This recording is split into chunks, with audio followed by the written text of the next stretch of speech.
Bakit naman hindi po niya ipipirmahan? Eh, siya po yung nagnais po nito.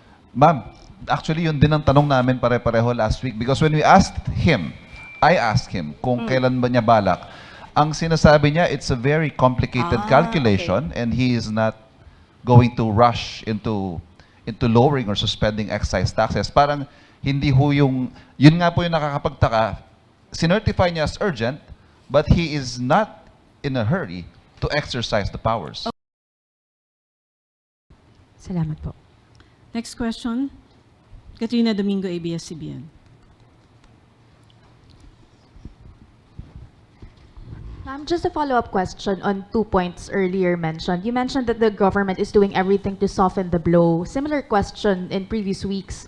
Paano po yung middle class? Ano po in particular yung mga programa na inilalatag ng gobyerno to soften the blow on the middle class who are not commuting to work but are bringing their own vehicles or motorcycles to work and nahihirapan na po sa taas ng presyo ng gasolina? Ngayon, nakikita po natin, meron pong inilunsad na 50% discount sa MRT 3 and LRT 2. Yan po ay malaking bahagi at ibang malaking bagay po na tulong ng ating Pangulo at ng gobyerno sa ating mga kababayan. Nandyan din po ang inilulunsad na libreng sakay.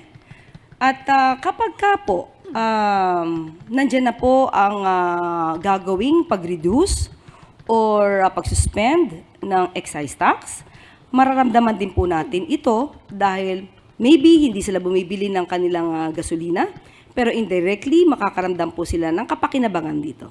Ma'am, may we know the cause of the delay of the signing of the reduction of the excise tax? Is the President experiencing some kind of pushback, either from certain cabinet secretaries or certain sectors who would want to retain the VAT or the excise tax to keep afloat the government's coffers? No, it is this is the mere fact that the President wants it to be enforced immediately. The only reason that he could not do it because the bill has not been reached the President as of now. So there is no reason for him to sign.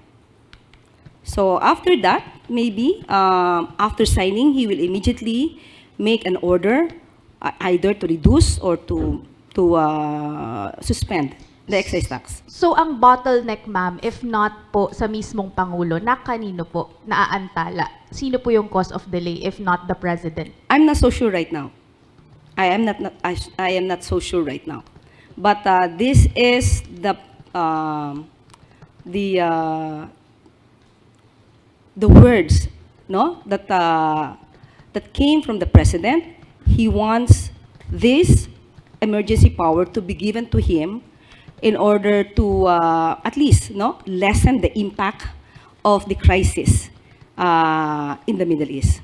Ma'am, last clarification. Balikan ko lang po yung anti-EPAL question earlier. Just a clarification, is the President exempted from the anti-EPAL provision in the General Appropriations Act of 2026? That is the event of the President. So he should at least show to the people that the government is running, the government is properly managed for the country and for the people. So dapat makita siya. Dapat nakikita ang Pangulo dahil ang pagpapakita ng Pangulo ay pagpapakita ng tiwala sa mga kababayan natin na kung anumang krisis meron tayo ay maaari natin itong malampasan. Salamat po. Last question, Ivan Mayrina, GMA7. Yusek, balikan ko po yung tungkol sa emergency powers. Ang sinasabi po ninyo, if my understanding is correct, hindi pa lang niya nagagamit yung power because the bill is not yet with him. But once he accepts, he gets it, he will sign it immediately. Ganun Of po ba? course, opo. Bakit naman hindi po niya ipipirmahan? Eh, siya po yung nagnais po nito. Ma'am, actually yun din ang tanong namin pare-pareho last week because when we asked him, I asked him kung kailan ba niya balak. Ang sinasabi niya, it's a very complicated calculation and he is not going to rush into lowering or suspending excise taxes. Parang hindi ho yun nga po yung nakakapagtaka, sinertify niya as urgent, but he is not in a hurry to exercise the powers. Okay, magkaiba po yun. Iba po yung pipirma niya agad dahil gusto niya po itong batas na to, at iba po yung maaaring hindi niya agad ma-implement. Dahil tandaan po natin, nasa batas, doon sa ginawa po na bill, na kailangan na yung price ay mag-breach o mag-reach ng $80 per barrel sa loob ng 30 days. So as of the time na binanggit nyo yan, wala pa po kasing 30 days. So at the time, mahirapan po siya talagang i-implement. Pero pag yan, pumasok na po, na naayon sa batas na 30 days, ay maaari na po itong magawa ng anumang order. At pag sinabi po kasi nating excise tax, ito naman po ay upon entry. So pag sinabi nating upon entry, wala po tayo, if ever, wala tayong maaangkat na langis, so hindi ma-exercise yung pag-reduce at pag-suspend ng excise tax. So ganun po yung ibig sabihin ng Pangulo. Last. Nag-announce po ang LTFRB ng dagdag pasahe only to be suspended the following day by the President. What went into this decision, ma'am, at bakit umabot pa sa punto na i-announce ng LTFRB at babawiin din ng Pangulo kinabukasan? Naaral po ng Pangulo at binalanse mabuti ng Pangulo ang maaaring maging epekto nito. Dahil nauna na po na magbigay ng ayuda, sino unang binigyan ng ayuda ng Pangulo? Hindi po ba ang transportation sector? Financial assistance, fuel subsidy, at susunod nga po ay maaaring pagbaba or pagbawas, pagsuspend ng excise tax. Nauna na pong tulungan ang transportation sector. So ngayon po, ang mga mananakay natin, wala naman po sila natatanggap na anumang fuel subsidy. So binabalanse lamang po ng Pangulo sa ngayon. Ito po naman ay sa ngayon lamang upang hindi rin mabigatan ang ating mga mananakay, ang mga commuter, na pare-pareho naman po nating nadadanasan kung anong epekto ng krisis dito sa Middle East. So yun lamang po at kailangan lamang po talagang balansehin ang pagtulong sa bawat Pilipino. Last question. Samia Dinilla, Business Mirror. Ma'am, clarify lang po namin. Bali hanggang kailan po yung suspension dun sa Fair High for dun sa mga land PUVs?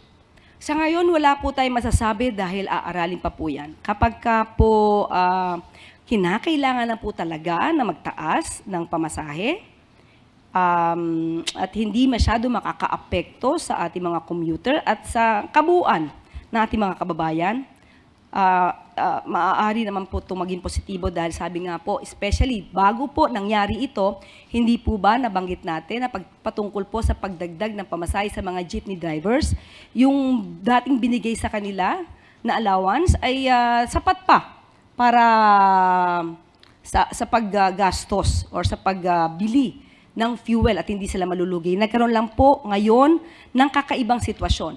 At ang dais nga po dapat unahin ay ang mga bus drivers, yung bus companies para po maakyat ang pamasahe. Ang dating hiling lamang po ng mga tsuper sa jeepney ay matulungan silang masolusyonan yung mga kolorum. Pero since na iba nga po ang sitwasyon, kailangan lang po talagang balansehin ng Pangulo ang bawat kondisyon sa ngayon para kumbaga, lahat po tayo ay makinabang, lahat po tayo ay maibsan ang nararanasan nating hirap or impact ng hindi natin ginustong sigalot sa Middle East. Clarify ko lang po. Bali, ang magdi-decide po kung mag-i-impose na ulit, no, i-alisin na yung suspension, si President po ba or LTFRB na lang? Pag-uusapan po yan. Kasi kahit po desisyonan yan at sinabi po ng Pangulo na hindi ito makakabuti sa ating mga mamamayan, of course, makikinig naman po yung sinasabing ahensya. Okay, thank you po. Maraming salamat. Malacanang press corps sa inyong mga tanong. Balik sa iyo, Yusek Claire. Maraming salamat. Ang dating kalsada na ginawang bilaran ng palay, ngayon ay malaya ng nadaraanan ng mga motorista.